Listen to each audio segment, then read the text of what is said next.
Tout a commencé à Kinshasa.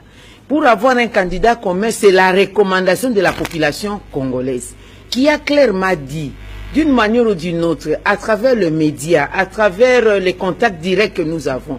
Écoutez, mesdames et messieurs de l'opposition, vous parlez de l'alternance, mais nous voulons un candidat. Vous savez, lorsque nous sommes allés là-bas, le mot d'ordre, c'est le consensus. Parce qu'on va parler d'élection. Pourquoi? Avec quel électorat? On n'a pas la possibilité du premier tour pour faire participer la population. Nous tous, nous nous connaissons. Et moi, je me souviens que le président Bemba, en présence de tout le monde, avait proposé ceci. Pour que nous puissions obtenir un consensus facilement, nous demandons à la facilitation que nous puissions accorder à nos compatriotes qui sont validés, les 4, ne fût-ce que 15 minutes à chacun pour s'exprimer, pour nous dire, il veut que nous puissions les soutenir. Nous pouvons espérer en lui qu'est-ce qu'il est capable de donner aux Congolais en termes de la démocratie, en termes de gestion, de la bonne gouvernance, etc. Pourquoi nous devons lui faire confiance? Je crois que lorsque les uns et les autres vont parler et vont exprimer, vont montrer les poids politiques qu'ils ont, n'est-ce pas? On va comprendre et nous connaissons et le consensus va aller tout naturellement. De l'émission, vous allez comprendre pourquoi je l'ai dit. Parce que le processus de vote a été proposé par lui. Et personne, par le président Tshisekedi, Félix Tshilombo. Et lui a proposé que si on doit discuter entre nous, j'ai encore le son de ces paroles dans mes oreilles, il dit, alors dans ce cas, il faut que le 7 se regroupe seul à seul pour que nous puissions nous parler. Et les mots qu'il a utilisés, nous devons parler clairement sur les questions qui fâchent. Et pour lui, les questions qui fâchent, c'est l'affaire machine à voter et c'est l'affaire des invectives qu'on s'est fait mutuellement. Le 2 points présentés par le président de l'UDPS. Le mode de votation ou de vote a été proposé par le président de l'UDPS et validé par tous les leaders de l'opposition. Exactement. J'ai compris. Oui, j'ai entendu beaucoup de gens parler, on les a séquestrés, la facilitation les a séquestrés, la facilitation a ravi les téléphones, mais de quoi parlons-nous? De quoi parlons-nous? Je prends à témoin tous les 7 leaders et les experts qui étaient là. Lorsque la facilitation nous a demandé de mettre nos téléphones sous mode silencieux, ce n'est même pas vivre les termes utilisés, mettons nos téléphones sous mode silencieux pour ne pas perturber les travaux. C'est encore le président Félix Tshilombo Tshisekedi qui avait dit non, il faut fermer les téléphones. Non seulement fermer, mais aussi qu'on puisse prendre tous nos téléphones, les mettre dans la salle à côté. Vous me connaissez, peuple congolais, c'est toujours moi qui ai parlé. Je n'ai pas ma langue dans la poche. J'ai dit, j'ai fait une motion. J'ai dit non, président, moi, mon téléphone, je veux mettre sous vibreur parce que je suis en contact avec Kinshasa et l'intérieur du pays parce que nous approchons de la campagne électorale. Il y a des orientations que je dois donner et puis des modalités pratiques de la logistique.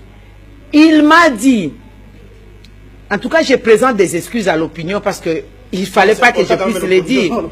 Oui, il ne faut pas que ça crée aussi des incidents diplomatiques. Il m'a dit ceci, devant témoin. Non, maman, il faut que votre téléphone soit non seulement fermé, mais qu'on le donne à la salle à côté. Tout le monde. Parce que l'expérience que j'ai d'un pays au Moyen-Orient, je crains les incidents diplomatiques pour citer ces pays.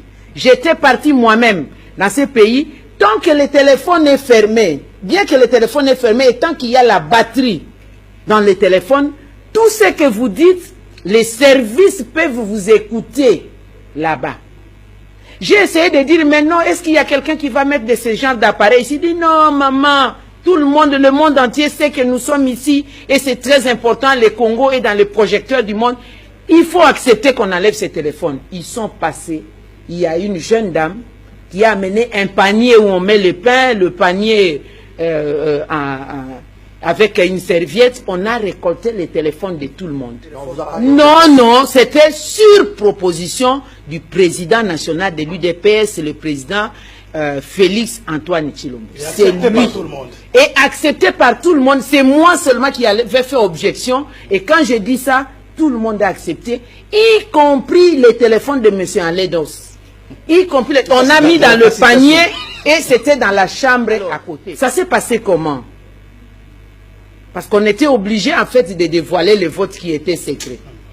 Le président Félix Antoine Tshisekedi, comme toujours, il prenait un peu le devant, c'était tout à fait normal par rapport à la carrure qu'il avait, il avait là-bas. Il dit, écoutez, on est resté hier jusqu'à 2 h du matin, aujourd'hui nous sommes dimanche et tout, moi j'ai mon avion à prendre cet après-midi.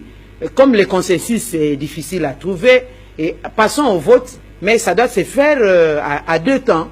D'abord les valider, parce qu'il avait plus confiance aux validés. Il disait qu'ils ont intérêt à aller aux élections. Les invalidés, comme ils parlent du retrait de la machine à voter, c'est comme qui dirait ils n'ont pas intérêt à aller aux élections. Comme en droit, nous disons, il n'y a pas d'action sans intérêt. Et c'était tout à fait normal, c'est légitime sa position, même s'il y avait des choses à redire là-dedans. Parce que nous avons tous intérêt à aller aux élections. Alors, les votes commençaient à 4. Les 3 étaient sortis de la salle. Ils sont restés. Mais le président Jean-Pierre Bemba, le président Moïse Katumbi de l'ensemble et l'ancien premier ministre Mouzi, tous sont sortis de la salle. Ils ont voté comment? Le président Tshisekedi a voté pour lui-même. C'était ça le principe, d'avoir 2 voix. N'est-ce pas? Vous notez, il a voté pour lui-même. Et puis, il a voté pour M. Martin Fayoulou.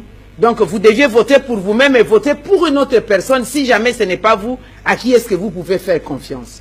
Et nous arrivons au président Kamere, n'est-ce pas? Il a voté pour lui-même et après, il a voté pour M. Matungulu. Donc, les deux là, vous avez compris tout de suite qu'ils croyaient en eux-mêmes, mais ils croyaient aux autres. N'est-ce pas? Ils ne se sont pas votés mutuellement. Parce que nous, on se disait, si ce n'est pas Félix Antoine Tshisekedi, ça peut être Kamere. De manière objective, on peut comprendre que les 2 grands se sont anéantis. Ils ont voulu soutenir le petit, entre guillemets. Alors, pour comprendre peut-être que si je soutiens l'autre grand, lui, il risque d'être, non, il risque de passer, d'être validé, et moi, je manque. Donc, ils ne se sont pas soutenus. Lors du dépouillement, mais c'était... après que le ciel tombe sur la tête, on pouvait s'attendre à tout sauf ça. Le président Tshisekedi, Tshilombo, une seule voix. Le président Kamere, une seule voix. Le président Fayoulou, 3 voix. Le président Matungulu de CNV-Sienko, 3 voix. Mais c'est grave pour nous. Le président Katumbi lui-même l'a avoué. Il n'a pas su cacher sa déstabilisation. Il a même fait une motion, n'est-ce pas, pour dire, mais on ne comprend pas, il faut recommencer. C'est ce moment-là qu'il a proposé sa motion de dire, écoutez, mais je ne comprends rien dans tout ça. Est-ce qu'il n'y a pas moyen de recommencer pour que nous aussi nous soyons là? Comme ils n'étaient pas là, ils ne comprennent pas comment ça s'est passé. Mais ce sont les 2 éliminés, les 2 déclassés, à commencer par le président Félix, qui a dit non, Douralex, c'est de l'ex. C'est à ce moment-là que le président Bemba dira non, ce n'est pas Douralex, c'est de l'ex, mais on ne change pas les règles du jeu peut-être pendant le processus. Il a dit non, on continue, on avance. Mais sinon, si on avait écouté M. Katumbi, et si le président Tshisekedi Félix n'avait pas interféré, on aurait recommencé, peut-être il y aurait eu autre chose. Peut-être, je dis bien peut-être, parce que là c'est déjà l'autopsie qu'on parle, mais on est déjà dans une autre logique. Alors, on arrive au 2e tour, parce qu'il y a 3-3. Si les 4 votent encore, ils risquent d'avoir ex aequo, on n'en sortira pas. C'est pourquoi il fallait que les 3 autres entrent dans l'élection, et c'est à ce moment-là que ça s'est dessiné. Le président Fayoulou a eu 4, le président Matungulu en a eu 3. Ils sont revenus jovial. Vous savez... Oui, c'est que moi, je pensais que c'était des fake news. Vous savez pourquoi? Parce que quand j'apprenais ça, c'était 2 messages contradictoires. Devant moi, j'avais une vidéo et j'avais vécu l'événement où le président Tshisekedi, Félix, en rentrant, il était jovial, et que c'est lui qui a dit, si vous ne voulez pas de ces choix, c'est que vous voulez la continuité Kabila. Mais tout celui qui veut le changement s'appelle Martin Fayoulou. Et nous, ça nous a encouragés comme pas possible. Nous l'avons appris. Mais c'est l'interview du président Tshisekedi qui nous a redonné la force et de l'espoir quand il a dit le changement s'appelle Martin Fayulu. Comment vous avez Oh, na comme Nzambe biso te proposa qui amène agir maintenant pour l'émergence de la nation. Même président Kamere andimaki yango, même Bamsuba andimaki. Nana proposé la muka. Président Tshisekedi. Alors non, il faut tout ça la muka pour les bosolo la ki ba makamwa biso ozala kité. Et c'est biso to boyi ba proposition na. Nyonso oyo ya lobaki tondimi yango. Comment vous avez Oh, na comme Nzambe biso te proposa qui amène agir maintenant pour l'émergence de la nation. Même président Kamere andimaki yango, même Bamsuba andimaki. Nana proposé la muka. Président Tshisekedi. Alors non, il faut tout ça la muka pour les bosolo la ki ba makamwa biso ozala kité. Et c'est biso to boyi ba proposition na. Nyonso oyo ya lobaki tondimi yango. Pour exactement que naza mama na oko pour moi na te mais boye ba ke ba prédisposition za la ki ndeye. Bon, il était question ya yemoko aye bandenge nini akosangisa biso. Eza ni kambo stratégie. Boye bandenge nini bon na ebita beta ki malamu abeta malamu te yemoko ayebisi biso ke to limbisa epo azalaki na bolembu pour ba négociation pe umelaki mingi alembaki eza ba erreur yaka. Mais ayebi yemoko que to pesa qui est le kumu oye koki na niveau na ye likambo nyonso azoloba bon eza likambo ya base mais base wana nga nazoloba likambo ya base mpo na yoki ke base a déjoué complot ezalaki na kati ya mukanda ye atangi mukanda ye a proposé mukanda kutu même na accord balobaki le 29 septembre boyokaki président Tshisekedi alobaki alobi toye kolapa ndai tomeli mbondo moto ya kokende pembeni komo na enani likama. Moi j'ai retenu ça. Je n'étais même pas au meeting pour des raisons de santé na moni mikolebele bozo monangate. Na retenir yango. Peler bakomaki kuna na yoki ke ye moko muto a proposé ki onke oya kokende pembeni. Non seulement aza inutile na politique abena na politique mais libabe kwela lo problème liko ba libabe. Il a proposé ça va nyoso bandimi ba tchema nzaka. Bon ce qui lelo ye a se retirer. Alobi base ba déjouer complot. Yekutu mutu amona yi mukanda a négocier a bakisi makambo. Bo base batanga yi mukanda ngolerni. Biso nyoso kendeki kaka na o ba idée base ba pesa ki biso. So boyite. Hein? Biso pe ba leader rôle na biso ezali ya ko orienter base. Leader il faut la leader visionnaire. Leader ba destinaka eke aza mutu mulayi azomona même na simamir. Base bazana mukongo na yo ozomona kuna liboso. Mais siko bato bazomona liboso te. Yo zotika bango ba guider yo. Alors que yo ndo zomona liboso. Siko ezalande. Bon, merci maman.